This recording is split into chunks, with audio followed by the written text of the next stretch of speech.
அனைவருக்கும் வணக்கம். இது இறை தரிசனம் யூடியூப் சேனல். நான் உங்கள் கிருஷ்ணா.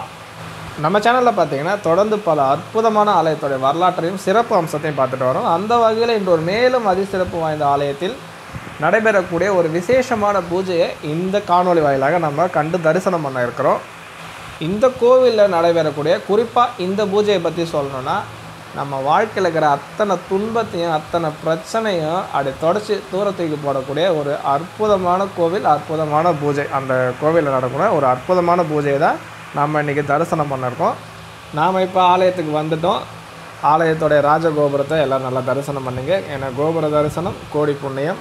இந்த ஆலயத்துக்கு இப்போ தான் சமீபத்தில் கும்பாபிஷேகம் நடந்ததுன்றதுனால இந்த ஆலயம் புது பொலியோட காட்சி தருது. இதே மாதிரி பழமையான ஆலயங்கள், பல ஆலயங்கள் இன்னும் கும்பாபிஷேகம் நடக்காமல், திருப்பணிகள் நடக்காமல் இருக்குது. அந்த ஆலயமும் சீக்கிரமாக இறைவன் அருளோட திருப்பணி வேலையான நடந்து கும்பாபிஷேகம் நடக்கணும்னு இறைவன்கிட்ட இந்த நேரத்தை பயன்படுத்தி கேட்டுக்கிறேன். இந்த ஆலயம் பார்த்திங்கன்னா 4 யுகங்கள் கண்ட ஆலயம். திருஞான சம்பந்த பெருமானுக்கு சிறு வயதில் பார்வதி தேவி வந்து ஞானப்பால் ஊட்டிய தலம். ஸோ இந்த ஒரு விஷயம் போதும்னு நினைக்கிறேன் இந்த ஆலயத்தை பற்றின பழமையை நம்ம தெரிஞ்சுக்கிறதுக்கு. ஸோ அவ்வளோ ஒரு பழமையான ஆலயத்துக்கு தான் நாம் இன்றைக்கி வந்திருக்கோம். இந்த ஆலயத்தில் ஆண்டாண்டு காலமாக இந்த பூஜையானது நடக்குது. நாம் இப்போ ராஜகோபுரத்தை கடந்து முன்மண்டபத்து வழியாக உள்ளே வந்துட்டுருக்கோம். நம்ம உள்ளே வந்தோடனே முன்மண்டபத்தில் பலிபீடம், கொடிமரம், நந்தி மண்டபம் அமைஞ்சிருக்கு.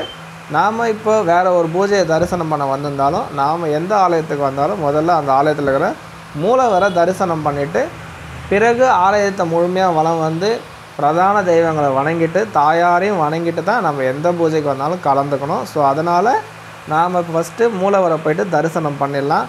நம்ம மூலவர் அமைஞ்சிருக்க இடத்துக்கு வந்துட்டோம். அதாவது மூலவருடைய சன்னிதானத்துக்கு பக்கத்தில் வந்துட்டோம். இந்த ஆலயத்தில் இருக்கும் எம்பெருமான் ஈசன் திருநாமம் பார்த்திங்கன்னா பிரம்மபுரீஸ்வரர். அதாவது பிரம்மதேவன் வந்து வணங்கி பேர் பெற்றதுனால இந்த திருநாமம் அவருக்கு வந்திருக்கு. தாயார் பார்த்திங்கன்னா திருநிலை நாயகி அப்படின்ற திருநாமத்தில் அருள் பாலிக்கிறாங்க. மூலவரையும் தாயாரையும் எல்லோரும் நல்லா தரிசனம் பண்ணிக்கோங்க. தாயாருக்கு ஏன் இந்த திருநாமம் வந்ததுன்னு கேட்டிங்கன்னா, இந்த உலகமே அழிஞ்ச போதும் இந்த ஒரு ஆலயம் மட்டும் அழியாமல் இருந்திருக்கு. இந்த ஆலயத்தில் இருக்கிற இந்த அன்னை வந்து நிலைத்து நின்றுருக்கா. அதனால் இந்த ஆலயத்தில் இருக்கிற அன்னை அவள் பேர் பார்த்திங்கன்னா திருநிலை நாயகி.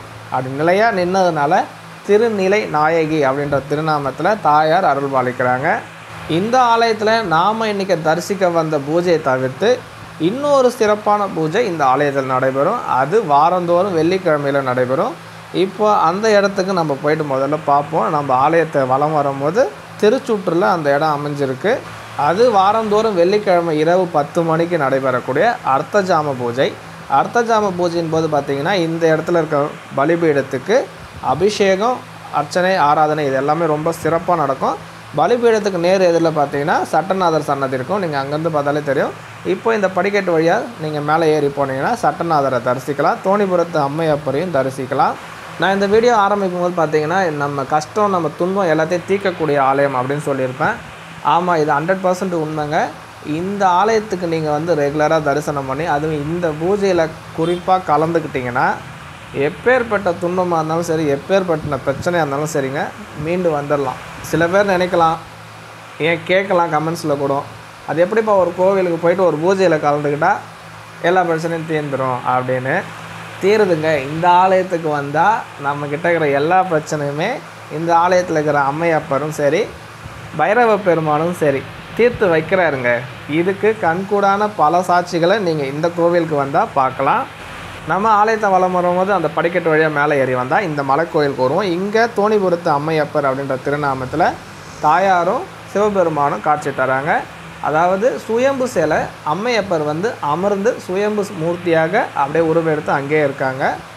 ஏன்னா பிரளய காலத்தில் உலகமே அழிஞ்ச போது இந்த இடத்துல அமர்ந்து தான் அம்மையப்பர் வந்து மீண்டும் உயிரினங்களை படைச்சாங்க அப்படின்றது தான் இந்த ஆலயத்தோடைய வரலாறு.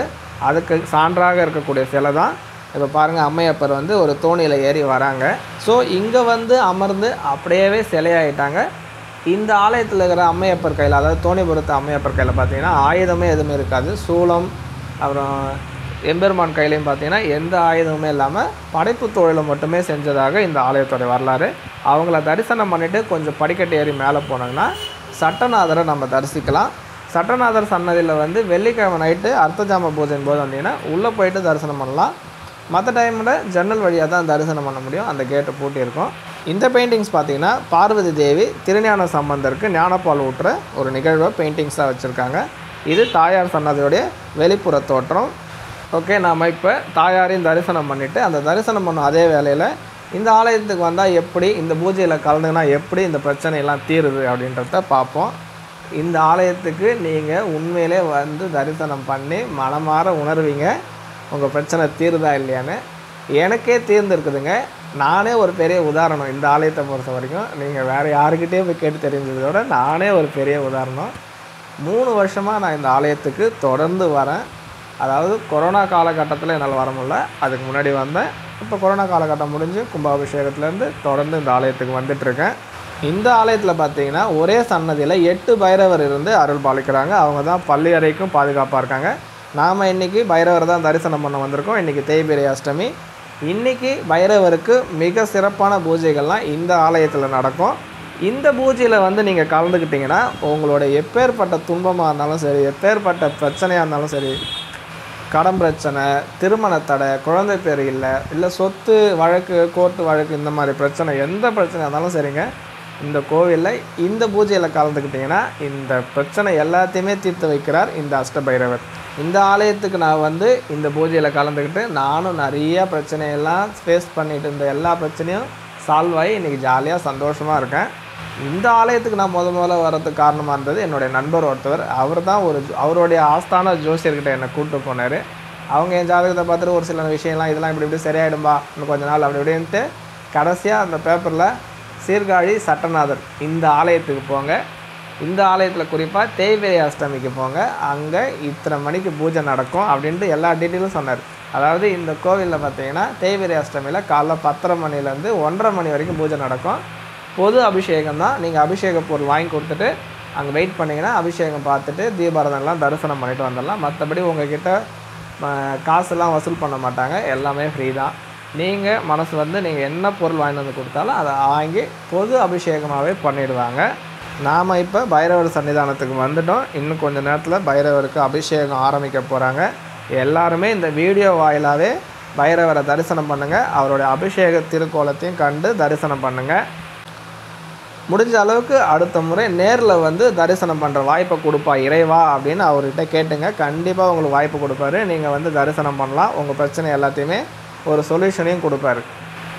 இந்த ஆலயத்துக்கு வந்து நீங்கள் பூஜையில் கலந்துக்கணும்னு ஆசைப்படுறவங்க, குறிப்பாக உங்களுக்கு இந்த பிரச்சனையெல்லாம் இருக்குது, இதெல்லாம் தீரணும், அதுக்காக நான் வரேன் அப்படின்னு ஆசைப்பட்டீங்கன்னா தொடர்ந்து வரணும். குறைஞ்சது 9 முறையாவது வரணும். அப்படி இல்லைன்னா உங்கள் பிரச்சனை தீர்ற வரைக்கும் வரணும். நீங்கள் பிரச்சனை தீர்ந்ததுக்கப்புறம் கூட வரலாம். உங்களை இறைவன் ஏன்பா வந்தேன்னு கேட்க போகிறதில்ல. நான் இன்ன வரைக்கும் போயிட்டுருக்க காரணம் அதுதான். திருவள்ளுவர் கூட ரொம்ப அழகாக சொல்லியிருப்பார் குறளில், எந்நன்றி கொண்டார்க்கும் உய்வுண்டாம் உய்வில்லை, செய் நன்றி கொண்ட மகர்க்குன்னு. இது வந்து மனுஷங்க நமக்கு செஞ்ச உதவிக்கு மட்டும் பொருந்தாது. இறைவன் நம்ம துன்பத்தை போக்கி நமக்கு உதவி செஞ்சுருக்கார் இல்லைங்களா, அதுக்கும் இது பொருந்தும்.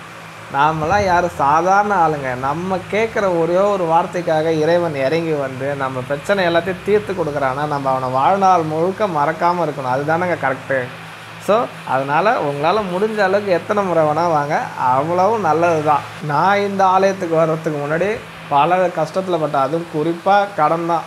அதாவது என்னுடைய 19வது வயசில் ஆரம்பித்து 33 வயசு வரைக்கும் இந்த கும்கி படத்தில் சொல்கிற மாதிரி தாங்க, கஷ்டப்பட்டு கருமாறப்பட்டு துன்பப்பட்டுன்னு எல்லா பட்டும் பட்டேங்க.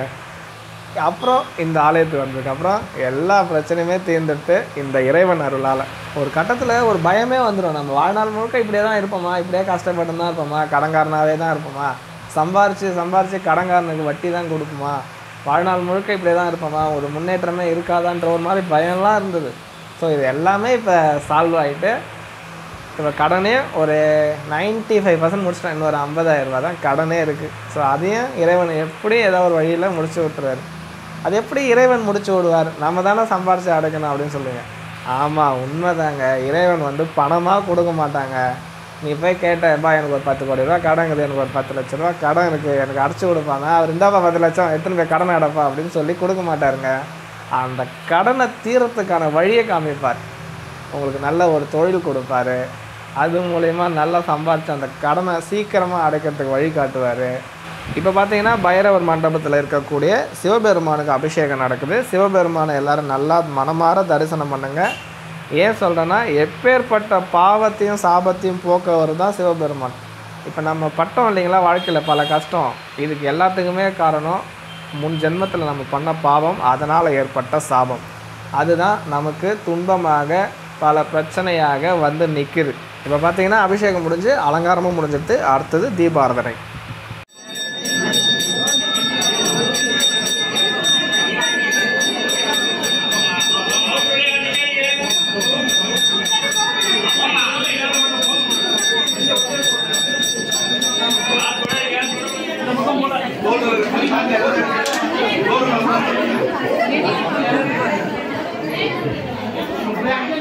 எல்லாரும் தீப ஆராதனையை மனமார தொட்டு வணங்கிக்குங்க. அடுத்த முறை நேரில் வந்து தொட்டு வணங்குற வாய்ப்பை கொடுப்பா அப்படின்னு கேட்டு இறைவன்கிட்ட வாங்கிக்கோங்க. தீப ஆராதனைக்கு முன்னாடி பார்த்தீங்கன்னா நான் ஒரு விஷயம் சொன்னேன், நம்ம செஞ்ச பாவம் சாபம் இதுதான் நம்ம துன்பத்துக்கு காரணம் அப்படின்னு. ஆமாங்க, இப்போ கூட சமீபத்தில் திருவெண்காடு ஆலயம் பதிவிட்டிருந்தேன். அந்த வீடியோ பார்த்தீங்கன்னா கிட்டத்தட்ட 2 மில்லியன் வியூஸ் கிட்ட போயிட்டுருக்கு. நிறையா மக்கள் எனக்கு மெசேஜ் மூலமாக கேட்குறாங்க, இந்த ஆலயம் எங்கே இருக்குது அப்படின்ற டீட்டெயில்ஸு, என்னோடய பித்ரு சாபம் போகிறதுக்கு நான் என்ன பண்ணணும் அப்படின்ற நிறைய டீட்டெயில்ஸ் கேட்குறாங்க.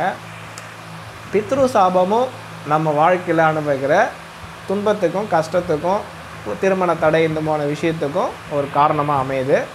ஸோ பித்ரு சாபம் இருக்குது அப்படின்னா நீங்கள் உடனே தயங்காமல் திருவெண்காட்டுக்கு போயிட்டு வந்துடுங்க. காசிக்கு போன பலன், காசியோட 3 மடங்கு பலன் கிடைக்கக்கூடிய ஒரு ஆலயம். அந்த ஆலயத்தை பற்றின வீடியோவும் நம்ம சேனலில் இருக்குது, நான் டிஸ்கிரிப்ஷனில் தரேன், ஓப்பன் பண்ணி பாருங்கள். நான் இந்த வீடியோ ஆரம்பிக்கும் போது மிடில் சொல்லியிருப்பேன், அது எப்படிப்பா கோவிலுக்கு போயிட்டு ஒரு பூஜையில் கலந்துக்கிட்டால் நம்மளோட பிரச்சனைலாம் தீர்ந்துருமாங்க. கோவிலுக்கு போயிட்டு பூஜையில் கலந்துக்கினால தீராதுங்க. நம்ம கோவிலுக்கு போயிட்டு பூஜையில் கலந்துக்கும் போது அந்த இறைவன்கிட்ட நம்ம மனமாற நாம் செஞ்ச பாவம் அத்தனையும் தீர வேண்டி அவங்ககிட்ட கேட்கணும். அதாவது நமக்கு தெரிஞ்சு தெரியாமல் போன ஜென்மம் அதுக்கு முன்னாடி அதெல்லாம் நமக்கு தெரியாது இல்லைங்களா. பித்ரு சாபம், குலதெய்வத்தோடைய சாபம், இது எல்லாமே இருக்கும். ஸோ இது எல்லாமே நீங்கள் வேண்டி, குறிப்பாக நான் தெரிஞ்சும் தெரியாமலும் செஞ்ச அத்தனை பாவம், அதனால் ஏற்பட்ட சாபம், அது அத்தனையும் நீங்கள் வழிகாட்டுப்பா அப்படின்னு கேட்கணும். இதுதான் நம்ம ஆலயத்தில் இறைவன்கிட்ட கேட்க வேண்டிய வேண்டுதலே. சொத்து சோகம் இல்லை, பணங்காசு அதெல்லாம் இல்லை. இந்த ஒரு பிரச்சனை நீங்கினா போதும். அதாவது நம்ம செய்த பாவம் அதனால் ஏற்பட்ட சாபம், இது நீங்கிட்டுனா உங்கள் அத்தனை பேருக்குமே உங்களுக்கு கிடைக்க வேண்டியது தானாக வந்து சேரும். அவன் படைத்த படைப்பில் எந்த ஒரு ஏற்றத்தாழ்வும் கிடையாது. எல்லாருக்கும் எல்லாமே கொடுக்கணும் தான் அவனுடைய ஆசை, அவனுடைய விருப்பமே.